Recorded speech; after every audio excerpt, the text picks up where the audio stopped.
শিক্ষকরা পথে কেন? সরকার তুমি জবাব দাও। সরকার 7-8 বছর চাকরি করার পরে তারা এখন অযোগ্যদের তালিকায়, তাদের চাকরিকালের আয়ু মাত্র 31শে ডিসেম্বর পর্যন্ত। তারপর তাদের আবার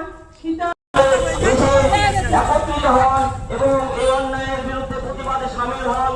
সকল জনগণকে আমরা আহ্বান জানাচ্ছি অন্যায়ের বিরুদ্ধে প্রতিবাদ করার জন্য।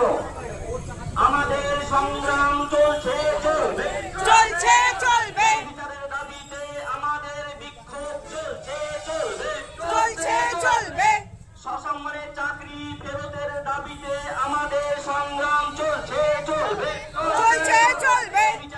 আমাদের আন্দোলন চলছে, চলবে, চাকরি চোরের বিরুদ্ধে জাতির মেরুদণ্ড, সেইটি ভেঙে গেলে সমগ্র জাতি নষ্ট হয়ে যাবে, সেই সম্বন্ধে আপনারা সচেতন হন।